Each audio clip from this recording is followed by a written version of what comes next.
Hello everyone, आज आपण bridge कोर्सच्या अंतर्गत इयत्ता 10वी विषय विज्ञान व तंत्रज्ञान भाग 1 यावर आधारित कृतीपत्रिका क्रमांक 7 ही थोडक्यात समजून घेणार आहोत। त्याचबरोबर या कृतीपत्रिकेवर आधारित जो काही सराव संच आहे तो या व्हिडिओच्या माध्यमातून सोडवून घेणार आहोत। मग आपल्याला काय समजून घ्यायचं आहे तर आरसा व आरशाचे प्रकार, गोलीय आरसे व त्याद्वारे मिळणाऱ्या प्रतिमा याविषयी आपण थोडक्यात माहिती घेणार आहोत। मग आरसा व आरशाचे प्रकार, जसं की आपल्या घरात वापरला जाणारा आरसा, मोटरसायकलचा बाजूचा आरसा व हेडलाईटमध्ये वापरलेला आरसा याचं आपल्याला निरीक्षण करायला सांगितलेलं आहे। मग त्यावर आधारित जे काही प्रश्न आहेत त्यावर आपण थोडक्यात चर्चा करणार आहोत। मग बघा काय म्हटलेलं आहे, तिन्ही आरसे सारखे आहेत का तर अजिबात नाही। तिन्ही आरसे काय आहेत, वेगवेगळे आहेत। घरातला जो आरसा आहे तो सपाट आरसा आहे। मग सपाट आरशाचं महत्त्व किंवा वैशिष्ट्य काय आहे थोडक्यात की प्रतिमा हुबेहूब मिळते, त्यानंतर स्रोता एवढीच प्रतिमा तयार होत असते। घरातल्या आरशाच्या विषयी आपण बघितलं। त्यानंतर जो काही मोटरसायकलचा बाजूचा आरसा आहे आणि हेडलाईटचा आरसा आहे यामध्ये गोलीय आरशाचा समावेश होतो आणि गोलीय आरशामध्ये दोन प्रकार पडतात, एक म्हणजे अंतर्गोल आरसा आणि दुसरा म्हणजे बहिर्गोल आरसा। हे आपल्याला थोडक्यात लक्षात ठेवायचं आहे। मग जो मोटरसायकलचा बाजूचा आरसा जो असतो तो बहिर्गोल आरसा असतो, हे आपल्याला लक्षात ठेवायचं आहे। मग बहिर्गोल आरशाचं वैशिष्ट्य काय आहे तर बाहेरील जो काही भाग असतो तो चकचकीत असतो। बाहेरील जो काही भाग आहे तो चकचकीत असतो आणि बाहेरच्या पृष्ठभागावरून प्रकाशाचं परावर्तन होत असतं। जसं मोटरसायकलचा जो काही बाजूचा आरसा आहे मग तो बहिर्गोल आरसा आहे आणि त्याच्या बाजूच्या पृष्ठभागावरून किंवा बाजूचा जो काही भाग आहे त्याचा बाहेरचा भाग तो चकचकीत असतो आणि त्याच्या बाहेरच्या भागावरून प्रकाशाचं किंवा जे काही किरणं आहेत त्यांचं परावर्तन होत असतं, हे तुम्हाला लक्षात ठेवायचं आहे। त्यानंतर जो काही हेडलाईटमध्ये वापरलेला जो आरसा आहे तो अंतर्गोल आरसा आहे। मग आता अंतर्गोल आरसा म्हणजे थोडक्यात काय तर अंतर्भाग चकचकीत असतो।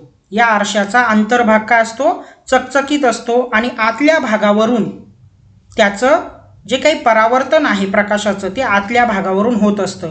मग अशा प्रकारे तिघांमध्येही फरक आहे, हे आपल्याला थोडक्यात लक्षात ठेवायचं आहे। मग तिन्ही आरशात काय फरक आहे तो आपण बघितला की घरातला वापरला जाणारा जो आरसा आहे तो सपाट आरसा आहे, मोटरसायकलचा बाजूचा जो आरसा आहे तो बहिर्गोल आरसा आहे आणि त्याचबरोबर हेडलाईटमध्ये वापरला जाणारा आरसा हा कोणता आहे तर अंतर्गोल आरसा आहे, हे आपल्याला लक्षात ठेवायचं। मग हाच फरक आहे तिघांमध्ये। मग सपाट आरसा व गोलीय आरसे यात फरक जाणवतो का तर हो, नक्कीच यांच्यामध्ये फरक जाणवतो।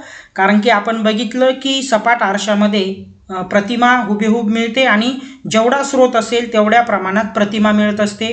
गोलीय आरशामध्ये काय होत असतं की प्रतिमा ही उंचावटते, म्हणजे जसं तुम्ही पिक्चरमध्ये वगैरे जर बघितलं असेल तर गोलीय आरसे ज्या ठिकाणी असतात मग त्या ठिकाणी जर आपण उभं राहिलं तर आपल्या शरीराची रचना विस्कळीत होते। एक तर आपलं डोकं मोठं होतं किंवा आपले पाय मोठे होतात।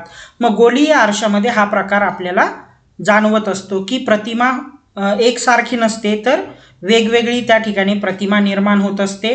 हुबेहूब प्रतिमा बघायला मिळत नाही गोलीय आरशांमध्ये, मात्र सपाट आरशांमध्ये हुबेहूब प्रतिमा बघायला मिळते। मग हा फरक आहे। आता बाजूचा आरसा व हेडलाईटमध्ये वापरण्यात आलेले गोलीय आरसे सारखेच आहेत का तर नाही।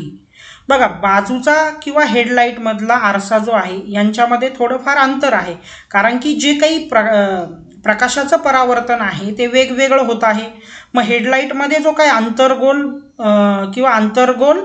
आरसा जो आहे त्याच्यामध्ये काय होत आहे, अंतर्गोलमध्ये की आतल्या बाजूने अंतर्भागामध्ये काय असते, चकाकी असते आणि आतल्या भागातून प्रकाशाचं परावर्तन होतं।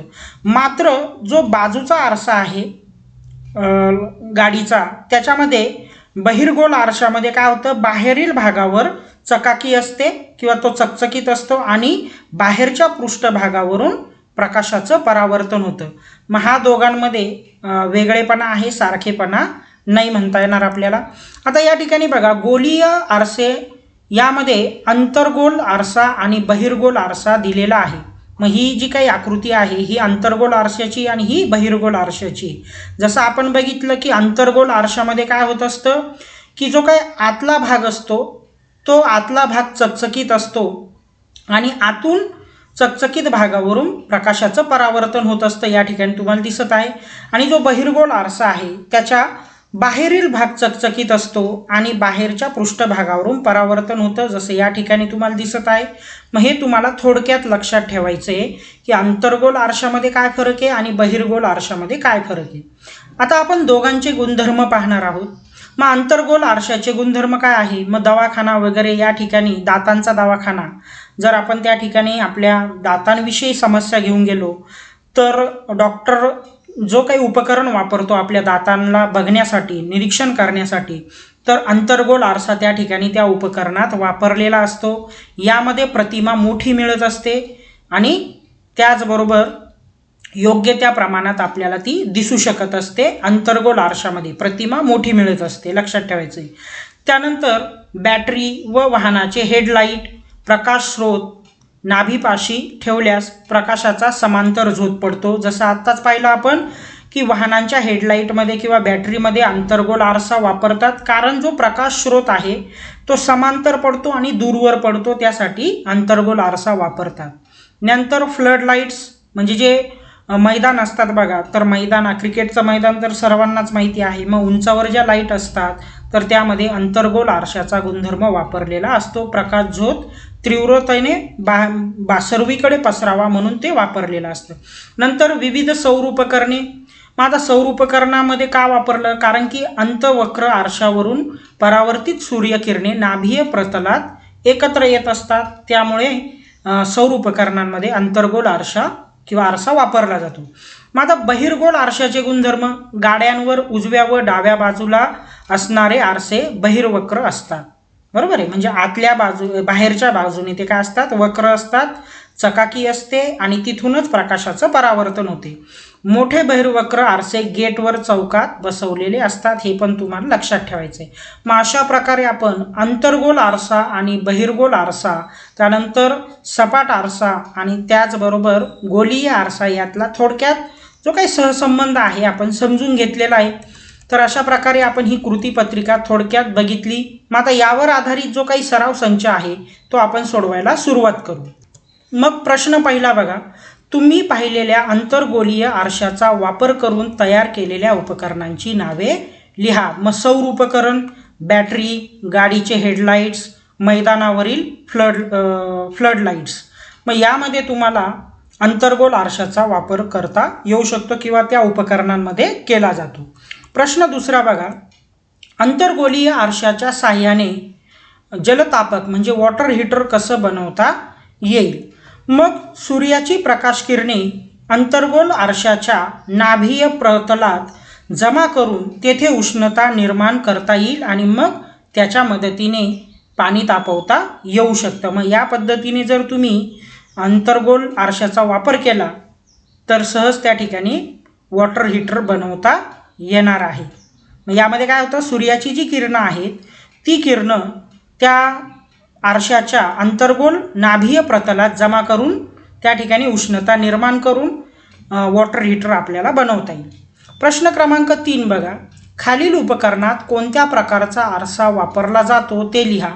मग पेरिस्कोपमध्ये या ठिकाणी सपाट आरसा वापरला जातो. रस्त्यावरील जे दिवे आहे त्यामध्ये बहिर्गोल आरसा वापरला जातो.